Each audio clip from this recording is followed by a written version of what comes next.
over the second part of the final exam practice. In this section, it asks you to do some of it yourself. And so you should know in the textbook where to find guides on any of this. And so I'm going to just walk through how to do it in RStudio now. So let me open this. Okay. So the first thing, the only line of code I give you in this section is this to create the data frame. If you don't run it, you're going to have a lot of trouble. And so let's run that, and that produces an object called MA Schools. I lay that out here, right? You're going to need to use the name MA Schools when you're trying to run through these questions. So the first question asks you to produce summary statistics for the variable score 4 and copy the output into the document.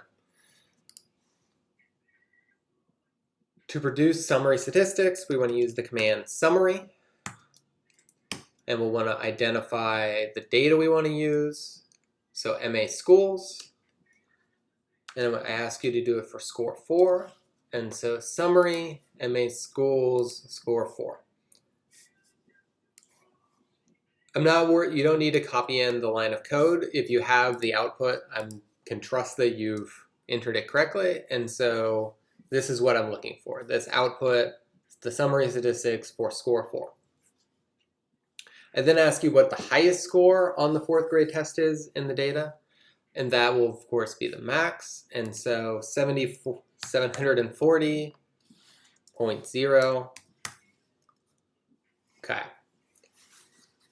Now I ask you to produce a scatter plot for the variables lunch and score 4.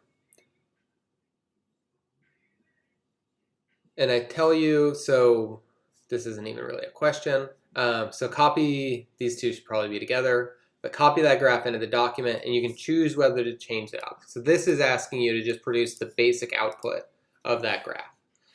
And so to make that graph a scatter plot, we use the command plot. First, I want to identify one variable, so it's all in MA Schools. So lunch, comma, and my Y variable will be score 4. Let me give the graphing window a little more space, and there we go. There's a few different ways that I could copy this plot. So one way to do it is to go to Export and copy to clipboard, and I can click copy plot. And now I just need to Control V or Command V.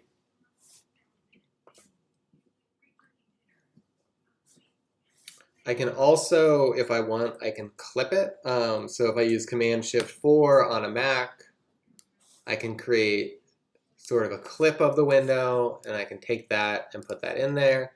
Either way is great.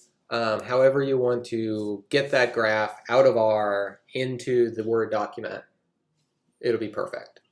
All right, so the sort of easier way would be to just go to Export here at the top, copy to clipboard, and copy plot. Next, I ask you to produce a histogram for the variable score 4. And on that graph, I ask you to change the color, the title, and the label. And label the x-axis. So I'm asking for you to use a few of those options we go over in the displaying data chapter. So the command for histogram is hist. And I need to enter the name of the variable that I want, the object and the name of the variable. So I'm asking you to do it for score 4. Then I ask for you to change the color, the title, and the x-axis label. And so to change the color, I use the option col, C-O-L, and I don't tell you what color to use, so let's just go with blue. I ask you to change the title, so that needs main. And I'll change, I don't tell you what to make the title, you can make it whatever you want. I guess that's a little dangerous, but maybe I'll give you something specific to put in on the final test. But let's go with histogram for score 4. And then change the x-axis, I'll use xlab. And I'll just label that score 4. So I want to copy all of this, and then I get this histogram. And so I can copy this into my document by going, again, to export, copy, and copy to clipboard. I'll put that one here. That is full credit. So next I ask you to run a regression for exp_tote as the independent variable and score 4 as the dependent variable. So this is also asking you to remember what to put as the independent, which as the dependent variable in terms of the regression equation. The dependent variable always goes on the left side of the equal sign. It's the y variable. The independent variable is the x variable, so it goes on the right. And so getting the order of these correct is going to be important to getting full credit. And so in order to get sort of the full regression output, which I want, I'm going to start with the summary command and then lm for linear model. And then so first I'll enter my dependent variable, which is score 4, the equal sign in exp_tote. For my independent variable, I'll identify the data as MA schools, and then this is ready to run.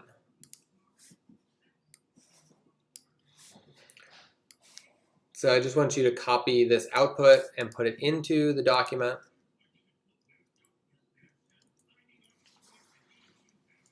And there we go. And so then I ask, what is the relationship for exp_tote on score 4? So I'm asking you to use that sort of guide for interpreting a regression output that we used in section 1 and we used in the book, but I'm not quite giving it to you.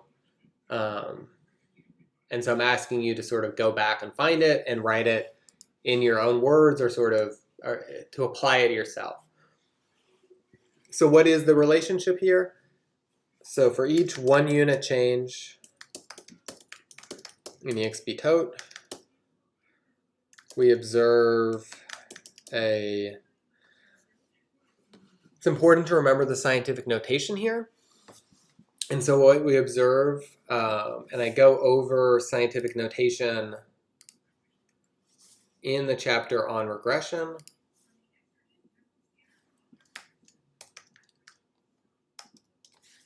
Here, right? And so we have 1.6 to the -3rd. That's similar to this. And so we have, if you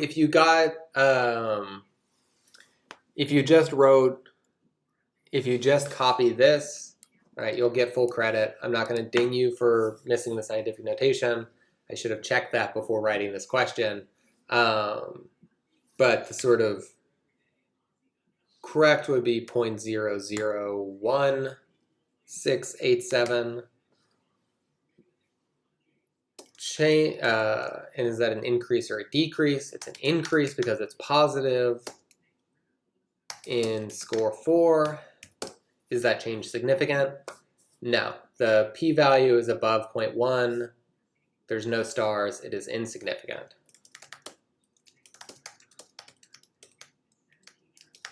So for each 1 unit change in exp_tote, we observe a 0.001 increase in score 4, and that change is significant. Now I ask you to do a multiple regression here. So I ask you to include exp_tote still, so we can copy that. It's the same dependent variable, one of the independent variables is the same. And then we're adding lunch, and we're adding Stratio. And so we want to run that line and copy this output into our document.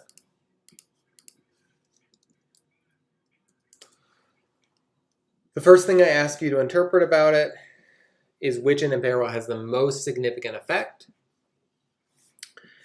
And that's just sort of asking you to look at the different stars, the different p-values, and figure out which one is sort of the smallest and the most significant.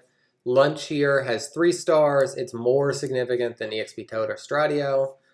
That's sort of the most significant effect. And so I'm asking you to identify that. Right? Which of the independent variables, which of these 3 independent variables has the most stars, the smallest p-value? So it's lunch. And then what is the relationship of lunch on score 4? And so I'm asking you to, again, use that sort of guide, that framework for interpreting it.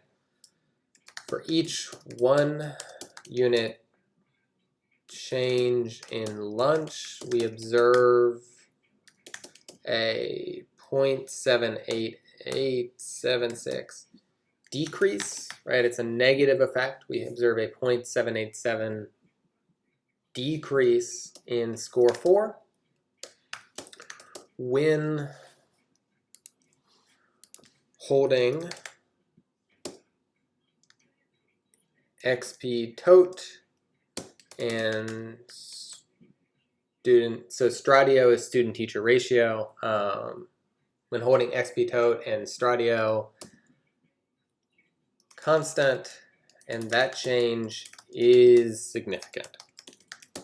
For each 1 unit change in lunch, we observe a 0.77876 decrease because it's negative in score 4, the dependent variable, when holding the other independent variables, XP tote and Stradio constant, and that change is significant.